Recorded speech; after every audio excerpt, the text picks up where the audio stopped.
Coconuts TV.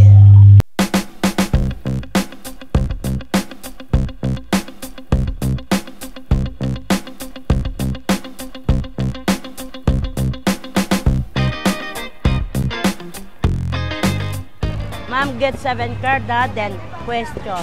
Anong aasahan dito sa people visit? Alam mo, ang ipinunta dito ni Papal Visit, ito eh. Ito nakikita mo yung pagbabasa niya ng Bible.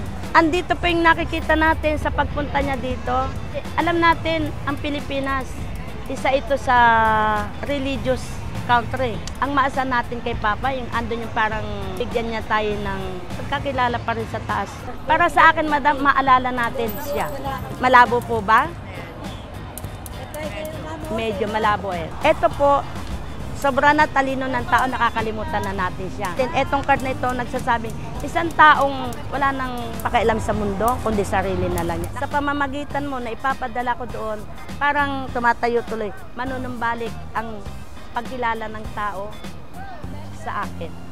Another question? Ano yung mga kailangan pagtuunan ng pansin?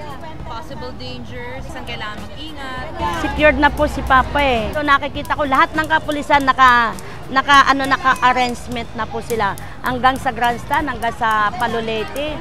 Nasusubaybayan ko yan. Wala na tayong hilingin pa. Pray hard na lang po. Ang tao kasi hindi po parehas ang kaisipan.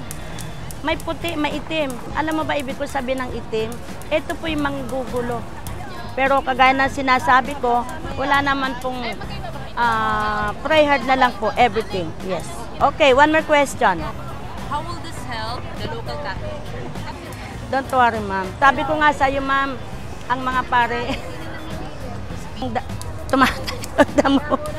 Ma'am, ito kagaya nga po ng sabi ko natin, itinataas nito, yung pagpunta ni Papa Visit dito, itinataas pa rin po niya ang bansang Pilipinas, or sinasabi natin, nakatulong to sa Kristiyano, lalo ang antas ng ating pananampalataya.